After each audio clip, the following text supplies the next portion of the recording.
Time for the Rob Staton Show, brought to you by Superior Linen Service, family owned and operated since 1926, committed to delivering the highest quality products and services to the greater Puget Sound area. Get your free quote today, suplinen.com. Give them a call, 253-383-2636. Here's a guy that never stops working, Rob Staton. The man does not sleep. I'm honest. I don't know if he actually sleeps. He could be a vampire. You can read all of his work, SeahawksDraftBlog.com. You can, his video content, his YouTube channel, which is a sensational channel, Rob Staton Football. You can follow him on X at Rob Staton. I'll be honest with me.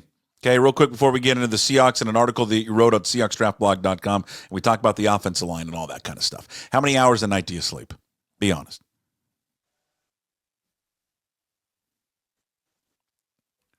Rob, I can't hear you.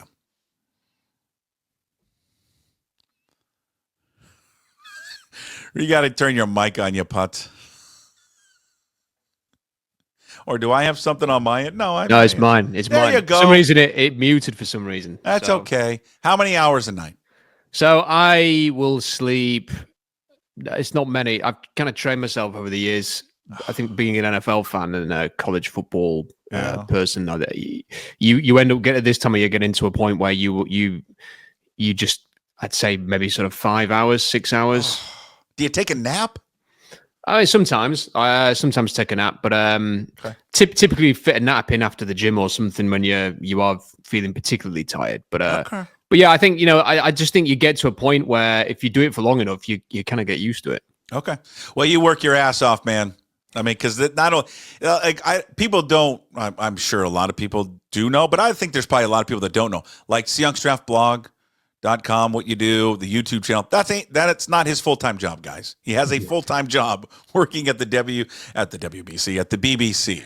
All right, that's his full-time job, and then this is the side hustle, and it's an amazing side hustle. All right, we're gonna get into a piece that you wrote up at SeahawksDraftBlog.com. Big offensive topics. I want to touch on that one. It's a good, lengthy read talking about the quarterbacks in the draft. Drew Allar, we're going to get to that, the quarterback from Penn State, the future of Geno Smith. You wrote about it. We talked about it last week with Sam Darnold as well. He's not firing Ryan Grubb, so relax, but he does offer, if they were to pivot from Ryan Grubb, there is an in-house candidate that's on the Seahawks staff that I had no clue of until I read Rob's story. Let's first, though, kind of look back to the Arizona game, look ahead to Green Bay. I mean, last week's show was heavy on Ryan Grubb, right? And I think there's a couple of different thoughts. Those who want to move on from him at the end of the season, those who think that maybe Mike Macdonald will move on from the offseason. I, for one, am in the camp of I can't evaluate anyone until I see an offensive line actually do something. That offensive line played their ass off this past week. I mean, and I know Arizona maybe doesn't have the greatest front, Rob, but that's what it's supposed to look like. Offensive line play. It's supposed to look like that. Thank God. I even, I wanted to even just, put my hands down my pants and have a smoke after watching that. So. Well, look, it was a much better performance. Obviously, they ran for about 176 yards. Geno Smith was well protected and had some time in the pocket to check it down a lot and play quite a conservative game. And the offense functioned in a way that it hasn't for a long time. So it's very encouraging. I think that you're right, though. Arizona defensively, in terms of their pass rushers, their defensive linemen, that is a massive problem area for them. So we will learn a lot, I think, in the next two games. Minnesota Vikings have done a good job being creative with their blitzing and stuff like that to create pressure. Green Bay have got some good defensive linemen. So this is a big test. Can they follow it up? Can they take what they did last weekend and transfer it into the next two games? I think that will tell us quite a lot about the state of this offense. Yeah, and it really, not to get into to the minutia of everything what they were doing. I think it's fairly obvious to anyone when you were watching that game last week. We'll see if it continues against the Packers. They put their offensive linemen on the move. Something they've done a little bit before, but boy, they Scott Huff and Grubb, they really leaned into it this past weekend. Yeah, they did, and it was good to see Lemaya with some good pulls and landing some blocks at the next level. we saw a lot of movement there. It's something that I think you see it quite a lot in college football. They like to get linemen on the move.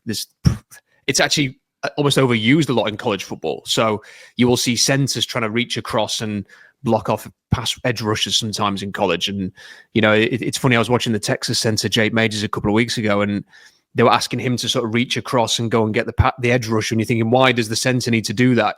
But I think a lot of these younger college, offensive linemen are used to sort of doing that. And it probably produced a level of comfort for someone like Lamea, and maybe Oliver Timmy as well, if he was asked to move around, or if he's just used to sort of people moving around across from him. And it seemed to work. And they've made some good plays. Fair play to Zach Charbonnet for a good game as well. And by the sounds of what we were talking about with Ken Walker earlier this week, it doesn't sound particularly encouraging with his calf injury. So we might see an extension of Zach Charbonnet's run as the lead running back. And, he played very well. And I think he needed that kind of a performance as well. Yeah, it just was, I think what you identified as some strengths of those guys on the offensive line. And I think when you look at it, you see guys that are fairly athletic. Oluwatimi's athletic. Laumea's athletic. Abe Lucas is athletic. It looks like he's getting better and better, from that knee injury. We talked about this, I think, last week, maybe even a couple weeks ago. One thing that I wanted to see desperately is continuity with the line. That's what I wanted to see. Because the one thing that is so important in football, and I think everyone understands it, is having the same five guys. And I think it's 4 weeks in a row they've had 4 of the 5, right? Because with Oluwatimi coming in for Williams, and it's the last 2 weeks with Laumea.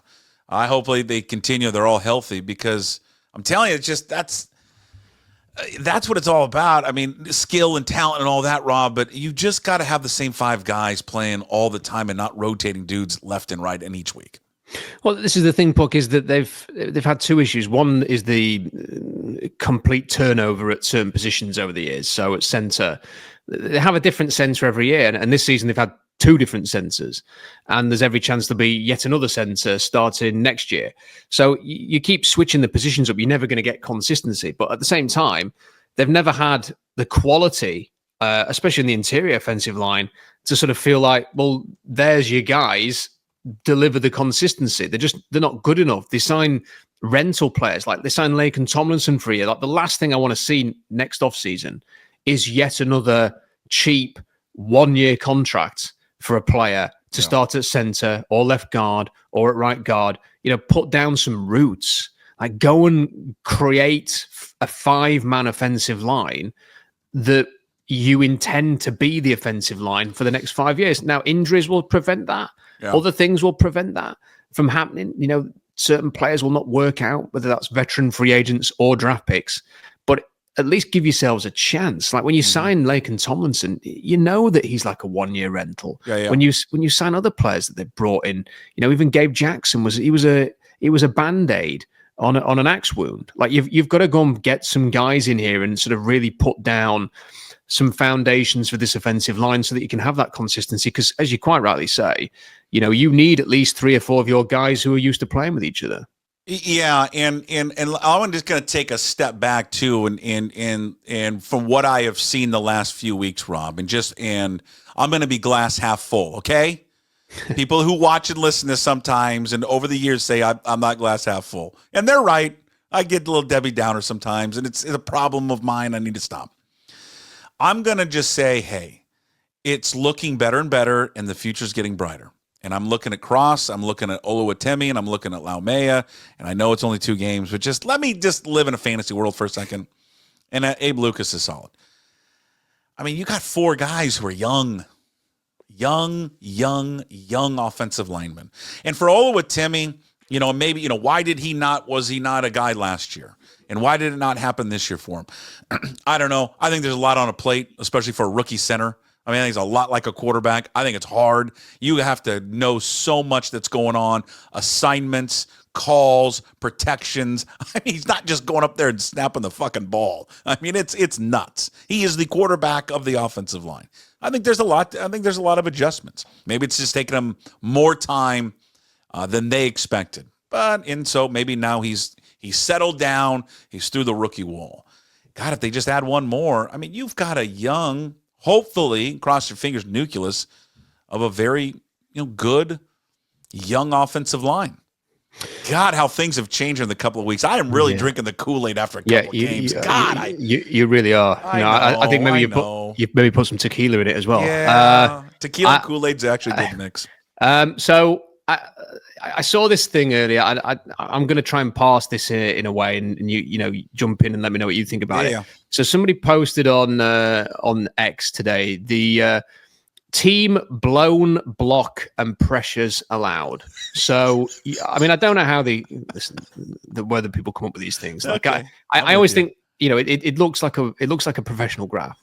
So someone has actually put some time to put the graph together, the logos and everything. But I always do wonder a little bit, like, it says it's been charted by FTN Data and FTN Fancy, which I think, correct me if I'm wrong, is the Aaron Schatz group, which used to be Football Outsiders that does DVOA. So there might be some legitimacy to it. So the Seahawks are actually ranked quite highly in terms of doing a good job here. So they are 12th on the list.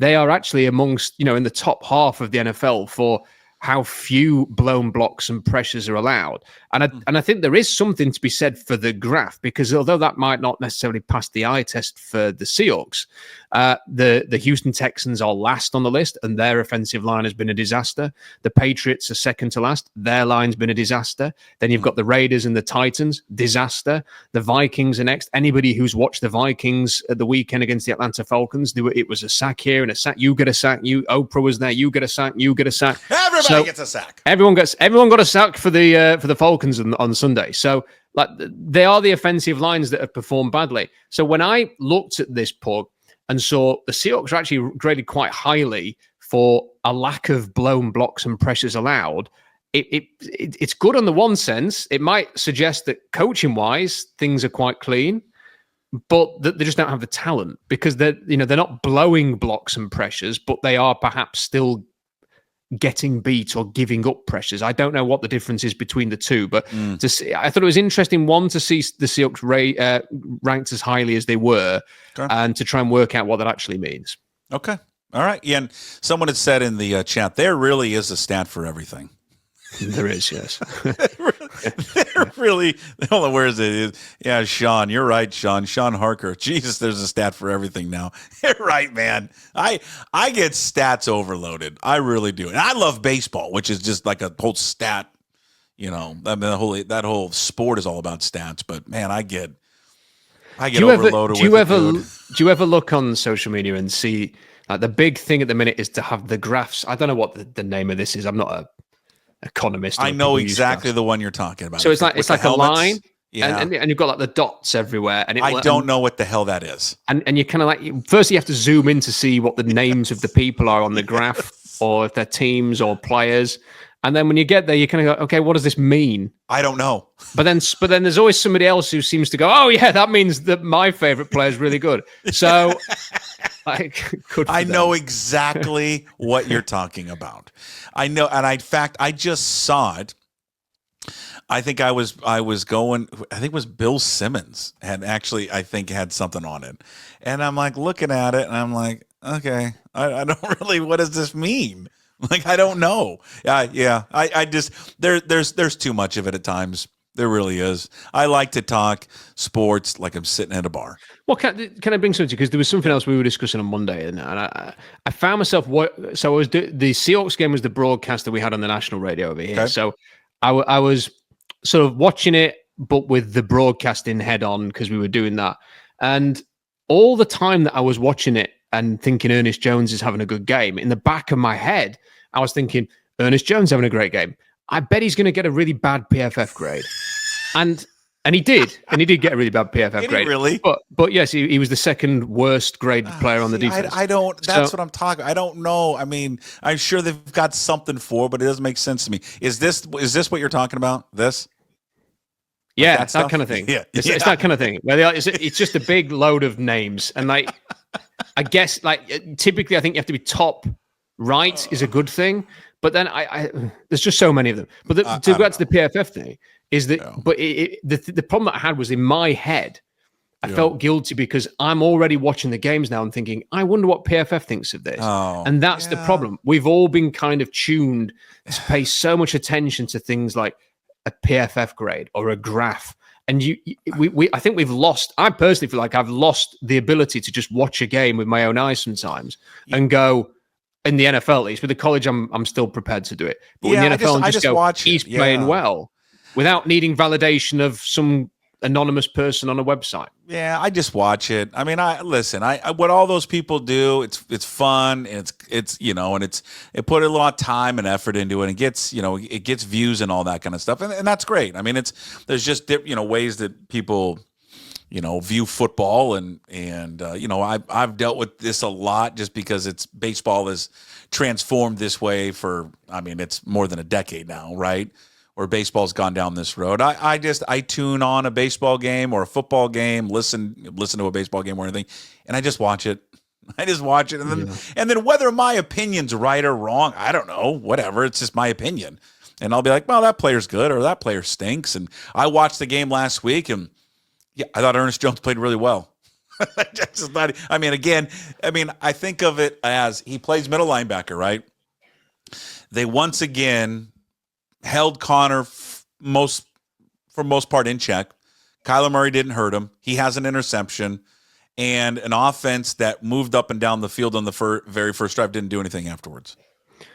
I think if for someone to get as bad a grade as he got it was funny actually. We had a look at it, and he had an almost identical grade that Russell Wilson had in the NFC Championship game in 2014 when he threw 4 interceptions against the Green Bay Packers. So, like, how could Ernest Jones be as bad as that? I know Russell obviously had a great throw at the end to win the game, but prior to that, it was a disaster. And they said that Ernest Jones was of a comparable ability. I just think with the stats thing, and look, it's not analytics does have a part to play, and some stats are useful, but I do think we've got to a point now where people can just about find any stat they want to justify an opinion that they have and have argued a lot about on the internet, and you get to the point where you're just finding the one thing that validates your opinion. Right. You find the one thing, and I've been guilty of it. You find the one thing, and then you're like, ignore the other thing. I mean, it's just it's for sure. I think it's jaded a lot of people, and I do think this though, and what I would say to those people that rely heavily on the analytics, I would say this: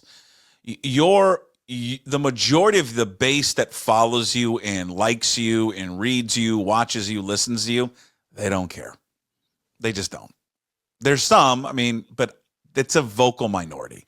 The majority, I'm telling you, just go to your favorite watering hole on a Sunday, sit down at the bar, order a light beer and a shot of whiskey, and just talk to the guy next to you about football, and then see if that guy next to you brings up that chart that we just showed or the DVOA or PFF. In fact, ask him about it. What do you think of that PFF grade of Ernest Jones? That guy's going to look at you in his Carhartt jacket going, what the fuck is that? What's PFF? I don't know. Ernest Jones looks pretty good to me. Yeah, I think we overcomplicated a lot. Can I just say, we don't have any of this over here. Like with English football, it is still down to, well, he was bloody awful or he was really good. That's kind of where we're at with that. There's no like PFF or DVOA for English football. No, there's one analytic statistic which I think is universally kind of, and it's something called expected goals rather than how many you scored, what you should have scored based on the chances you had. But apart from that, it's pretty much just he was crap or he was good. So I'm baseball's got a lot of that. Expected runs, runs saved, runs scored, all that. So very, very, very similar. Hey, I want to get into it. It is a lengthy read. I'm telling you, it's a good one. A lot of information. The big offensive topics, the latest piece you wrote at SeahawksDraftBlog.com with the Seahawks draft Drew Allar, why coaching changes might be inevitable, Sam Darnold versus Geno Smith, and more. It's a great read. SeahawksDraftBlog.com. Go there. I'm going to share it with you right now. It's look, guys, kiddos, look at the extensive work this guy has done. I don't know how many thousands of words this is, but it's a lot. It is 3,500. Oh my God. man. It's a lot. It's great. It's great stuff. I'm going to first start with Drew Allar because we got the draft. Obviously, is a couple months away. They're going to be hopefully looking for a quarterback. That's not to mean we're pushing Geno Smith out. I'm just saying that they need to find a quarterback for the future. Drew Allar, what do you like about him? Big, strong arm. After watching the Texas-Georgia game, obviously there's two very high-profile quarterbacks in that game in Carson Beck and Quinn Ewers. They just didn't pop off the screen. And you then sort of switch over to Oregon against Penn State, and right off the bat, there's just a noticeable zip to Drew Allar's arm. He looks like he has the kind of arm that you would imagine playing in the NFL at a high level. He's big. He's almost identical in height and weight and frame to Josh Allen. That doesn't mean that he is Josh Allen. There's a lot of things about Josh Allen that are virtually perfect physically, and it remains to be seen whether Drew Allar can do that. But there were some really good throws in that game. Now, the problem with Drew Allar is, like, last season he was undraftable because he was far too erratic, and this year he played well within himself. Like, he does not throw the ball deep. Whether that is by design or by conservatism on his behalf, he does not throw the ball deep pretty much at all. He's not thrown many big-time throws, despite the fact that he's got a big arm, or he's not had many turnover-worthy plays, so he's not taking risks. And you kind of always left wanting more, as you were with Penn State generally. Yeah. And then you watch that game at the weekend. He wasn't flawless. He had a couple of interceptions in the game. The first one was really bad through behind. But then he did create plays. The play, everyone's seen it now, where the guy's tugging his jersey or his under jersey, and like he's still like running away from the guy somehow and throws it into the tightest window for a touchdown. And little things like that get you excited. So he is not the kind of player that is going to essentially go in the top 5 as a wow, everyone's got to have this guy.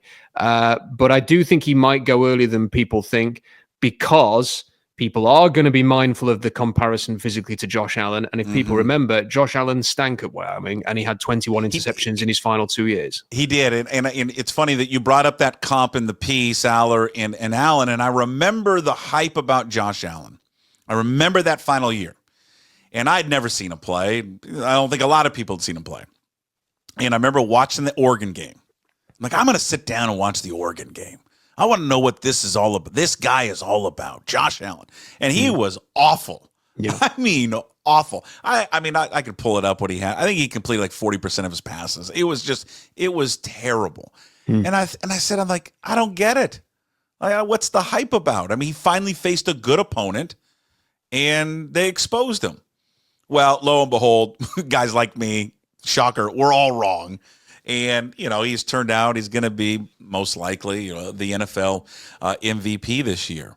But Puck, I guess I'm gonna pause and saying, because I've watched Drew Allar like 2 or 3 times, and nothing stands out to me other than his size. But I'm gonna pause and go, I don't know what he would look like in a different offense with a guy who wants to run a little bit more of an open offense and not this conservative James Franklin crap that he runs.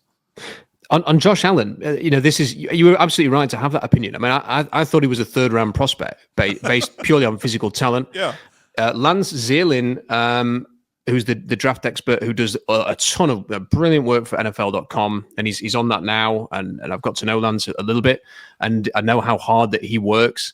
And he had a really low grade on Josh Allen going into that draft because the tape dictated that. And then he went to the Senior Bowl, and it was like, who is this guy? This isn't the Josh Allen I was watching at Wyoming. Like, he looks, and then he had his pro day. It's the best pro day I've ever seen. So it goes to show that sometimes, it really is about sort of like, has Drew Allar got the physical potential to be an excellent NFL quarterback? Yes. Are we seeing a finished product on the field at the minute? No. Does he pretty much tick every box that John Schneider has seemingly looked for at a quarterback physically over the years? Yes. Therefore, there's a chance that the Seahawks will draft him. And I think there's a chance the Seahawks will draft him a bit earlier than some fans will be comfortable with, because John Schneider, I'm convinced, Puck. I know there's people out there who think that John Schneider doesn't want to draft a quarterback unless the next Mahomes is staring at him in the face. I don't think it's that at all. I just think he needs someone who ticks the boxes specifically that he is looking for. And when that player is there, I think he is itching to draft a quarterback. And it may be, if Drew Allar declares that Drew Allar is the guy, that he takes a chance on. He's not somebody that I've been singing about all offseason. This is just me being biased because I love the guy. That's not that at all. I genuinely think this is a player that John Schneider might like enough to draft and develop. What you may have mentioned earlier, and I apologize. Where do you think he falls? What areas? I think he's going to go on. I think at the minute, a conservative estimate would be day 2. So that's round 2 or round 3. He's got the college football playoff coming up. If he leads Penn State to a great run, his stock will go through the roof. Mm-hmm. Equally, if he just has a lousy game in the playoff and they get knocked out in the first round, then he may think about returning, or he may be more likely to go round 3, round 4. At the minute, I would say I think there's a decent chance that round 2 will be where he is taken. Okay. Before we wrap up, in that article that you wrote, which again is just great, go check it out, SeahawksDraftBlog.com.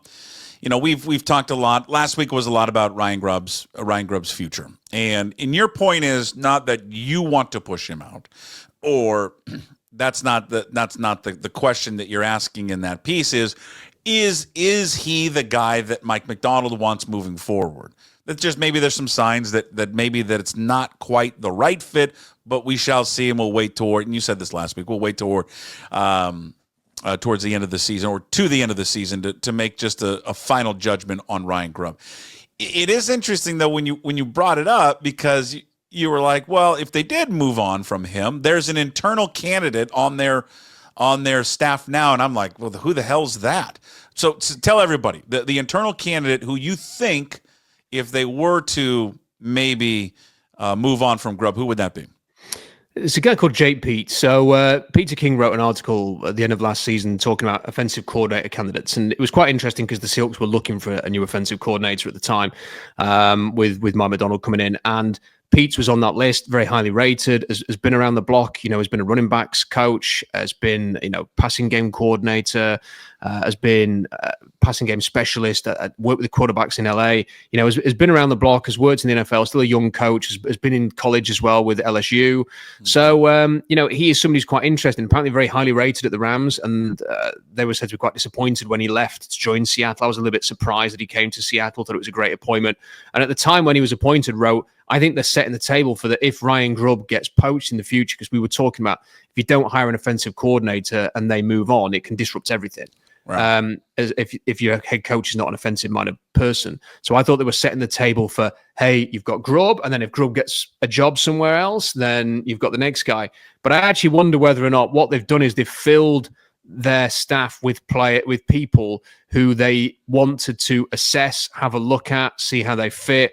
And I just think, whether Grubb goes or not, there are going to be some changes to this staff in the offseason. Macdonald's never worked with any of these guys before. This was a whole new staff. Some people are going to really fit and they've clicked and they are good together, and some are not. And I do think it has been a noticeable difference in the way that Mike Macdonald has talked about the offense and Ryan Grubb in his press conferences. He was asked about Adam Durdy, the British defensive coordinator, this week, and he went, he's absolutely fantastic, he's unbelievable. In fact, I don't want him to get a job anywhere else, so I'm just going to say he sucks or something like that.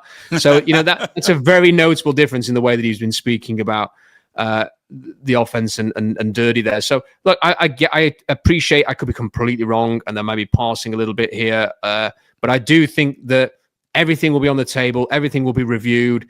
If Grubb moved on, it wouldn't mean he's a bad coach.